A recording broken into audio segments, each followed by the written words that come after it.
لک الحمد یا اللہ الصلاۃ والسلام علیک یا رسول اللہ اما بعد۔ سلسلہ ہے ناظرین و سامعین کے سوالوں کے جواب دینے کا۔ خیال رہے کہ ہمارے ناظرین ہمارے ویڈیوز کے کمنٹس میں اپنے سوالات کو لکھتے ہیں، ہم ان کے سوالوں کے جوابات قرآن و حدیث اور دیگر کتابوں کے حوالوں سے پیش کرنے کی سعادتیں حاصل کرتے ہیں۔ دیگر ناظرین سے عرض ہے کہ آپ بھی اپنے سوالات کو کمنٹس میں ضرور لکھا کریں، انشاءاللہ ہم آپ کو بھی آپ کے سوالوں کے تعلق سے شرعی رہنمائی پیش کرنے کی سعادتیں حاصل کریں گے۔ ممبئی کی سرزمین سے ہمارے ایک آصف بھائی ہیں، انہوں نے سوال کیے ہیں کہ بزرگوں کی جو چلے ہوتے ہیں اس تعلق سے کیا صحیح ہے کیا غلط ہے، اور بزرگوں کے چلوں میں جانا چاہیے یا نہیں جانا چاہیے، جائیں تو وہاں کیا کرنا چاہیے، کس نیت سے جانا چاہیے۔ بزرگوں کے چلوں کے تعلق سے تفصیلات انہوں نے پوچھا ہے، میں انشاءاللہ جواب پیش کرتا ہوں، توجہ کے ساتھ سنیے گا۔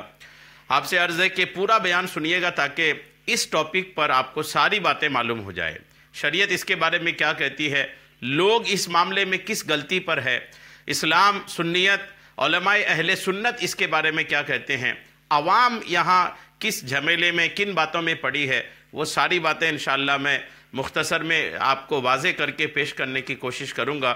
آپ سے عرض ہے کہ پورا بیان سنیں اور سن کر کے دوسروں تک بھی اس طرح کے بیان پہنچائیں تاکہ جو برائیاں ہمارے قوم میں ہیں، جو برائیاں ہماری جماعت میں ہیں، اللہ کریم اپنی رحمت کے صدقے وہ دور فرما دے۔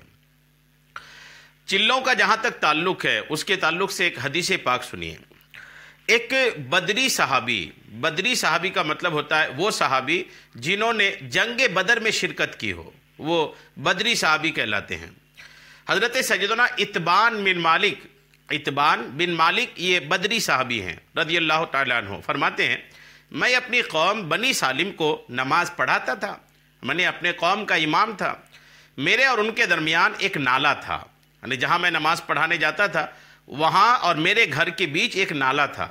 جب بارش ہوتی تھی تو میرے لیے مسجد تک پہنچنا بہت مشکل ہو جاتا تھا بیچ میں نالا ہونے کی وجہ سے۔ پس میں رسول اللہ صلی اللہ تعالیٰ علیہ وسلم کی بارگاہ میں حاضر ہوا اور عرض کی کہ میری نظر کمزور ہو گئی ہے اور میرے اور میری قوم کے درمیان ایک بہتا ہوا نالا ہے، جب بارش ہوتی ہے تو میرا مسجد پہنچنا بہت مشکل ہو جاتا ہے، میں چاہتا ہوں کہ آپ میرے غریب خانے پر تشریف لائیں، یا رسول اللہ آپ میرے گھر تشریف لائیں اور میرے گھر میں کہیں پر نماز پڑھ لیں تاکہ میں اس جگہ کو جہاں آپ نے نماز پڑھا ہے میں اس جگہ کو اپنا مصلی یعنی جائے نماز بنا لوں۔ یا رسول اللہ آپ تشریف لائیں، کسی ایک جگہ نماز پڑھ لیں، میں اسی جگہ کو اپنی نماز کے لیے بنا لوں گا۔ رسول اللہ صلی اللہ تعالیٰ علیہ وسلم نے فرمایا عنقریب میں ایسا کر دوں گا۔ آقا نے منع نہیں فرمایا، آقا نے یہ نہیں فرمایا کہ میرے جانے کی کیا حاجت ہے، گھر ہے، اللہ نے روئے زمین کو مسجد بنایا ہے، کہیں بھی پڑھ لو، رسول اللہ نے یہ نہیں فرمایا۔ رسول اللہ نے جواب میں ارشاد فرمایا ٹھیک ہے عنقریب میں تمہارے گھر آؤں گا۔ الحمدللہ دوسرے دن سورج بلند ہونے کے بعد رسول اکرم صلی اللہ تعالیٰ علیہ وسلم اور حضرت سیدنا ابو بکر صدیق رضی اللہ تعالیٰ عنہ اس صحابی کے گھر تشریف لائے، انہوں نے اندر داخل ہونے کی اجازت طلب فرمائی آقا کریم نے، صدیق اکبر نے، تو وہ صحابی کہتے کہ میں نے انہیں اندر بلا لیا، سرکار علیہ السلام نے فرمایا تمہیں کون سی جگہ پسند ہے، تمہاری سہولت کے حساب سے تمہاری آسانی کے حساب سے بتاؤ کون سی جگہ تمہیں پسند ہے جہاں میں نماز پڑھوں۔ جس جگہ میں چاہتا تھا، وہ صحابی رسول کہتے ہیں جس جگہ میں چاہتا تھا کہ حضور علیہ السلام وہاں نماز پڑھائیں میں نے اس طرف اشارہ کیا، آقا کو جگہ بتائی، بس آقا کریم علیہ السلام کھڑے ہو گئے اور تکبیر پڑھی، یعنی آقا نماز پڑھنا شروع کیے۔ صحابہ کہتے ہیں ہم نے بھی آپ کے پیچھے صف بنائی، آپ علیہ السلام نے 2 رکعت نماز پڑھائی، پھر سلام پھیر دیا اور ہم نے بھی سلام پھیر دیا۔ میں نے حضور نبی کریم علیہ السلام کو خزیرہ یعنی گوشت سے بنے ہوئے ایک کھانا ہوتا تھا، گوشت سے بنا ہوا ایک کھانا عرب میں چلتا تھا خزیرہ، وہ کھانے کے لیے روک لیا، یا رسول اللہ میں خزیرہ تیار کرنا ہو آپ تشریف رکھیں، جو آپ کے لیے تیار کیا گیا تھا۔ اہل محلہ کو یعنی محلے والوں کو جب معلوم ہوا کہ رسول کریم علیہ السلام میرے گھر میں تشریف فرمائیں، سارے محلے میں تو خوشی کی لہر دوڑ گئی کہ آج الحمدللہ محبوب خدا علیہ السلام ہمارے گھر میں تشریف لائے، ہمارے محلے میں تشریف لائے ہیں۔ جب لوگوں کو پتہ چلا تو لوگ بھی جمع ہونا شروع ہو گئے، یہاں تک کہ بہت سارے لوگ جمع ہو گئے۔ تو کسی شخص نے کہا مالک کہاں ہیں، نظر نہیں آ رہے ہیں؟ تو ان میں سے ایک شخص بولا وہ منافق ہے، وہ اللہ عز و جل سے محبت کرتا ہے نہ ہی رسول اللہ سے۔ یہ سن کر آقا کریم نے ارشاد فرمایا ایسا نہیں کہو، کیا تم دیکھتے نہیں کہ اس نے رضا الہی کے لیے لا الہ الا اللہ کہا ہے؟ یہ فرمان سن کر اس شخص نے کہا اللہ عز و جل اور اس کا رسول علیہ السلام زیادہ جانتے ہیں، ہم تو یہی دیکھتے ہیں کہ اس کی محبت اور باتیں منافقین کے ساتھ ہی ہوتی ہیں۔ رسول کریم علیہ السلام نے ارشاد فرمایا بے شک اللہ عز و جل نے اس شخص کو دوزخ پر حرام کر دیا ہے جو رضا الہی کے لیے لا الہ الا اللہ کہے۔ یہ پوری حدیث پاک ہے۔ اس حدیث پاک میں مالک نام کے ایک شخص کا تذکرہ بھی آ گیا۔ یہ پوری حدیث پاک آپ نے سنا۔ اب اس حدیث پاک کی روشنی میں کچھ باتیں آپ کو عرض کرتا ہوں۔ یہ حدیث پاک کے حوالہ بھی آپ نوٹ کر لیجئے۔ یہ بخاری شریف کتاب الصلاۃ باب المساجد فی البیوت جلد نمبر 1 صفحہ 163 حدیث نمبر 425 یہ اس حدیث پاک کا حوالہ ہے۔ اب اس حدیث پاک سے بات کیا سمجھ میں آئی کہ وہ صحابی رسول گھر میں نماز پڑھنا چاہتے تھے، وہ خود کوئی جگہ کا انتخاب نہیں کیا۔ آقا کریم علیہ خود جگہ انتخاب کا مطلب چننا ہوتا ہے، خود کسی جگہ کو نہیں چنا کہ میں یہاں نماز پڑھنا شروع کر دوں۔ آقا کریم علیہ السلام کو دعوت دی، آقا کریم تشریف لائے، پھر یہ بھی آقا کریم نے پوچھا کہاں تم نماز پڑھنا چاہتے ہو؟ وہ صحابی نے جگہ اشارہ کیا، آقا نے اسی جگہ نماز پڑھی۔ اب وہ صحابی اس جگہ کو اپنی نماز گاہ بنا لیا، اپنا مصلی بنا لیا، اپنے جائے نماز بنا لیا۔ کیا بات سمجھ میں آئی؟ سمجھ میں آئی کہ کوئی اللہ کے محبوب بندے، اللہ کا کوئی محبوب بندہ کسی جگہ نماز پڑھ دے تو وہ جگہ جو ہے وہ متبرک ہو جاتی ہے، وہ جگہ تبرک والی ہو جاتی ہے۔ جس جگہ کوئی اللہ والا نماز پڑھ لے، عبادت کر لے تو وہ جگہ تبرک والی متبرک ہو جاتی ہے۔ اب آپ چلوں کی طرف آئیے۔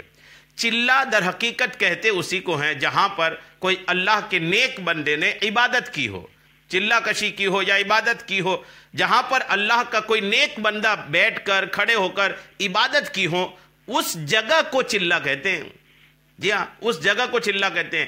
اب جہاں چلوں کی بات آتی ہے، اگر واقعی میں کوئی اللہ کا ولی کسی جگہ پر عبادت کیے ہیں تو اس جگہ کو متبرک مانا تو جا سکتا ہے، وہ جگہ تبرک والی تو ہے، وہ جگہ اللہ کی رحمت کی نزول والی جگہ تو ہے وہ۔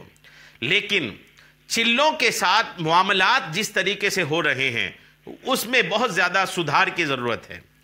چلوں کے ساتھ جس طرح کا برتاؤ ہو رہا ہے، چلوں کے ساتھ جس طرح کے معاملات ہو رہے ہیں اس میں بہت زیادہ اصلاح کی ضرورت ہے۔ چلوں میں لوگ کیا کر رہے ہیں؟ بعض اوقات تو ایسا بھی ہو رہا ہے کہ چلہ ہے ہی نہیں، کوئی بزرگ وہاں آ کر عبادت کیے ہی نہیں لیکن وہاں چلہ بنا دیے ہیں۔ جیسے ہندوستان میں کئی جگہ غوث اعظم رحمۃ اللہ تعالیٰ علیہ کا چلہ ہے، جبکہ تحقیق سے یہ ثابت ہے سرکار غوث پاک ہندوستان تشریف نہیں لائے تھے۔ یہ محققین نے اپنی تحقیق سے ثابت کر دیا ہے۔ اب جب سرکار غوث پاک ہندوستان آئے ہی نہیں تو پھر غوث پاک کا چلہ ہندوستان میں ہونا تو یہ تو جھوٹ ہی ہوا نا۔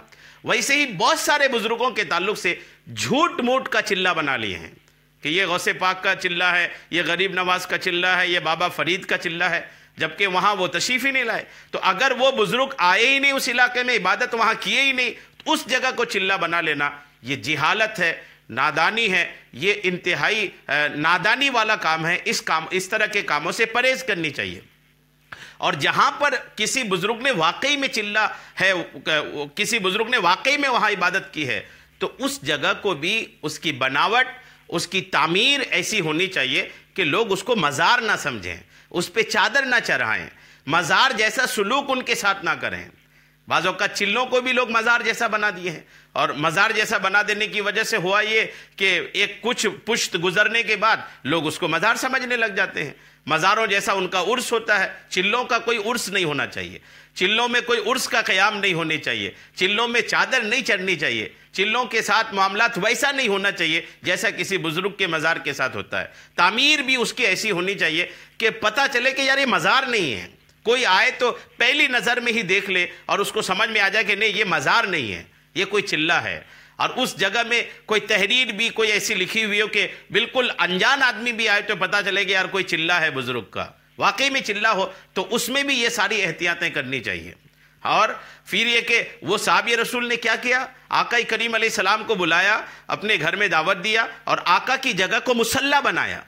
تو مطلب یہ کہ کوئی بزرگ، کوئی اللہ کا محبوب بندہ کسی جگہ عبادت کر دینا تو اس جگہ جا کر اللہ کی عبادت کر کے برکتیں حاصل کرنی چاہیے۔ لیکن لوگوں کو کیا کہیے گا، کوئی چادر چرا کے برکت حاصل کرنا چاہتا ہے تو کوئی کچھ کر کے، کوئی کچھ کر کے برکت اگر حاصل کرنی ہے چلہ سے تو اس کی اصل چیز یہ ہے کہ آپ بھی اس جگہ جا کے عبادت کریں، اس جگہ جا کر خدا کی عبادت کریں، اس سے آپ کو برکت حاصل ہوگی۔ فرضی چلوں کی طرح فرضی مزارات کی بھی کمی نہیں ہے، بے شمار فرضی مزارات ہندوستان میں ہیں۔ لوگ، کوئی بولتا ہے مجھے خواب میں آئے کہ وہاں پر مزار ہے، کوئی اللہ کے ولی یہ کام کر ہی نہیں سکتے کہ خواب میں آ کر اپنے مزار بنانے کی بات کریں۔ بعض لوگ خواب کی بات کرتے ہیں، بعض لوگ بنا خواب کے بھی بنا لیتے ہیں۔ خاص کر مدھیہ پردیش میں تو بہت سارے سڑک کے ایسے کنارے جہاں پر ایکسیڈنٹ وغیرہ زیادہ ہوتے ہیں، لوگوں نے وہاں مزار جیسی صورتحال بنا دیا ہے، مزار جیسی تعمیر کر دیا ہے۔ آج مزار کی جیسی تعمیر ہے، 150 سال کے بعد وہاں پر عرس ہونے لگ جاتے ہیں، یہ معاملات ہو جاتے ہیں۔ تو یہ سارے جاہلانہ کام ہے، نادانی والا کام ہے، یہ ایسے کام ہے جن سے سنیت کو بہت نقصان ہوا ہے۔ اللہ کریم ایسے لوگوں کو ایسی توفیق دے کہ ایسی چیزوں سے بچیں۔ واقعی میں اگر کسی بزرگ نے اس جگہ عبادت کی ہے تو اس جگہ سے برکت حاصل کرنے کا سب سے بہترین ذریعہ یہ ہے، بہترین طریقہ یہ ہے کہ آپ بھی اس جگہ جا کر اللہ کی عبادت کریں۔ اللہ کریم ہم سب کو عمل کی توفیق عطا فرمائے، آمین، بجاہ النبی الامین صلی اللہ تعالی علیہ وسلم۔